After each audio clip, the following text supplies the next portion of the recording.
What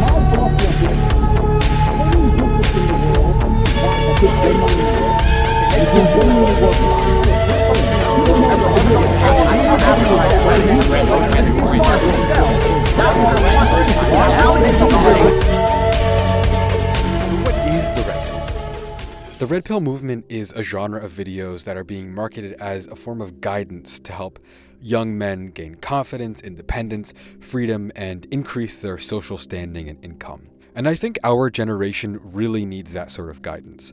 We live in a time where culture itself is being guided by the forces of economics and capitalism. And I think unconsciously, a lot of people don't know this is where the source of a lot of our misery comes from, especially as Gen Z. A lot of our depression and a lot of the sadness and loneliness we go through is because our culture is being kind of eaten alive by economics and marketing and capitalism and money. We've become so possessed by the pursuit of profit that our inner lives, our hearts and minds, and the parts of us that should be stable and peaceful and help us live happy lives, the parts of us that need to be consistent and fulfilled, we're being directed by the mechanisms by which we make money. Swiping on Tinder is like browsing the aisles of a store. How can you ever truly get to know someone and connect with them when instead of investing time and emotional effort into a person, you look to conquer them like you're racking up numbers in a contest? Entertainment and culture is infected by the forces of the market.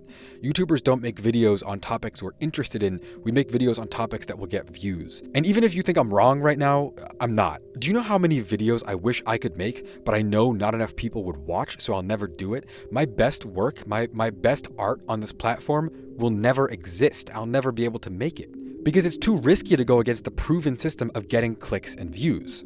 How does that not indicate that our systems are corrupt? Our relationships are consumed by money. Our art is consumed by money. Our culture, our thoughts, our discussions are guided by a profit motive.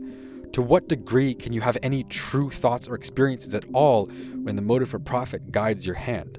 So I agree with the red pill people that we are in a sort of cultural matrix that's designed to keep you stupid and designed to feed you more and more stagnant entertainment and thoughts while other people benefit from it. The people at the top, the people who control the software and the platforms, those are the people who are making money off of keeping the discourse and the ideas and the art all the same. I lived in New York for the past year, and almost everybody I met was just some rich kid from Pennsylvania pretending to be good at something. Not actually cultivating skills, but participating in the cultural appearance of looking like you're good at something, dressing like an artist, acting like an artist. But no one has anything to say. In life, we are the sum of what we consume. We are heavily influenced by what we expose ourselves to.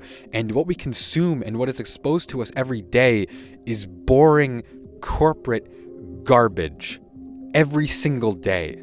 And these are just examples from my limited experience in life. But I think it's safe to say that broadly, people are suffering from alienation. The mechanisms that drive our economy are in our heads and rewarding us for turning into weak zombies who are led down the path of boring emptiness. We scroll and scroll and scroll, and the things we see online become our lens to view the world through. And what we see online is empty fucking marketing, where our hobbies are buying things. People's hobbies are thrifting and buying cameras they don't need, buying computers they don't need.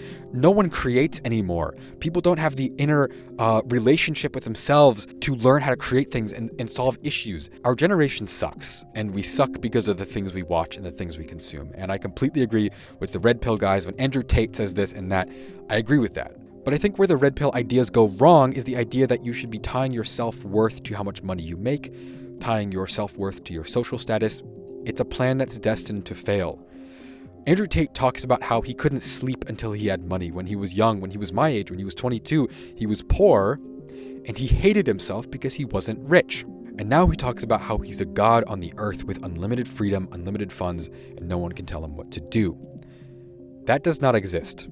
It's a character he puts on to sell courses, and he's literally gaslighting people into thinking that they're stupid if they don't give him money. When he goes online and he calls people brokies, and he says, you're a brokey this, you're a brokey that, you don't know anything, your opinion doesn't matter, you're brokey.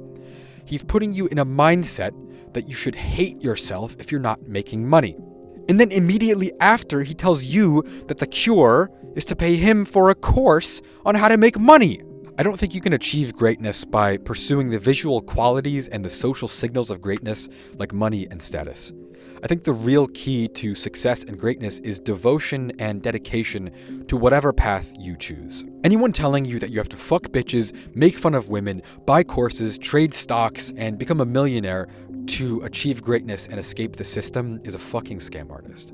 It's less real than Tony Montana. I'm sorry, but it's true. If you think about greatness in the real world, greatness as it exists in reality, greatness is the ability to make difficult decisions. It's the ability to reach people with big ideas, to tell the truth in the face of danger and prosecution. Greatness is having beliefs that you live by and a path that you choose and dedicate yourself to that affects other people in a positive way and affects the world around you in a positive way.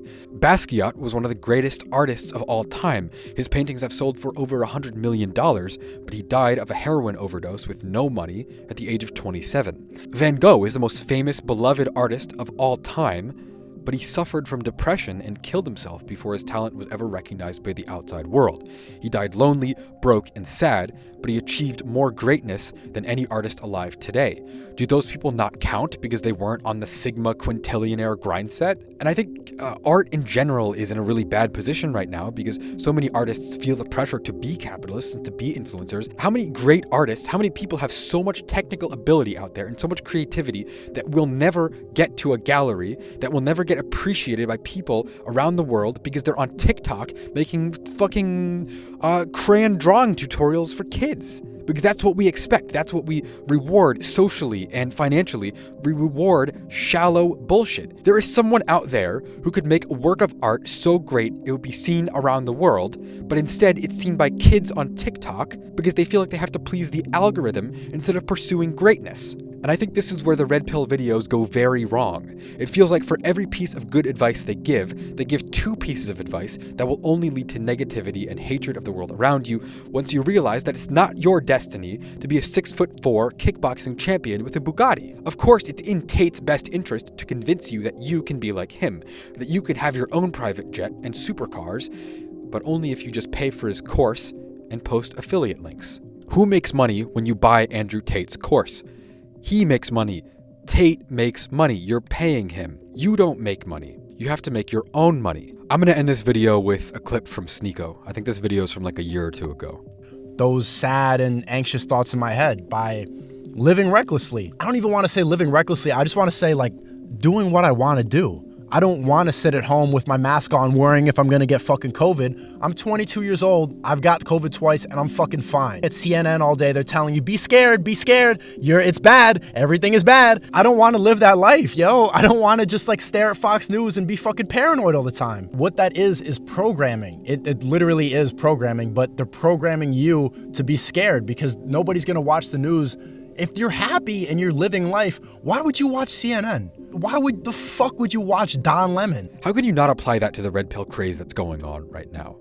How is this red pill craze, this belief that if you don't become rich, if you don't become a millionaire, you can't escape the system, not just another way to lock you into a system? How can you have friends, family, or women around you if you think that all of them are just a roadblock towards becoming a Sigma grindset millionaire?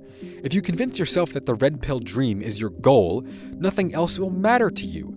But it's not a real goal. Patrick Bateman isn't real. It's a character. So in the end, it doesn't really matter if the red pill guys are right about a lot of things.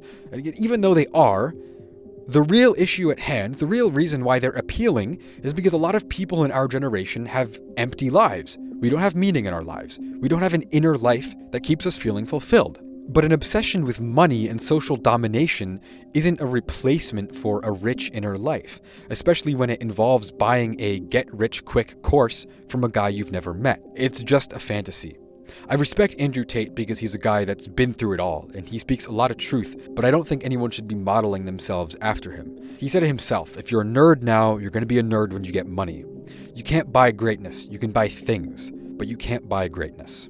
You have so many millions of young people feeling lost with no purpose in life. How could the cure possibly be to buy a course that teaches you how to get rich quick? That didn't work for Gary Vee fans. That didn't work for Tony Robbins fans. You think courses on how to make money and be rich and be influential and powerful are a new thing? What has that solved in the past? Why is it different now? It's just naive. There is no reality where you watch enough YouTube videos that it makes you a millionaire. You cannot buy a millionaire mindset off the internet. Ultimately, the red pill mindset is just an excuse to be lazy. It's an excuse to become completely absorbed by a negative mindset and do nothing to genuinely change the contents of your character or improve the conditions of your life. It's a form of entertainment that convinces you of a worldview that doesn't really exist. You think Andrew Tate fans are on their own path towards becoming international, untouchable millionaires? No. They're a bunch of high schoolers who are going to end up working at Subway when they realize that dropshipping doesn't work anymore and affiliate marketing is a scam.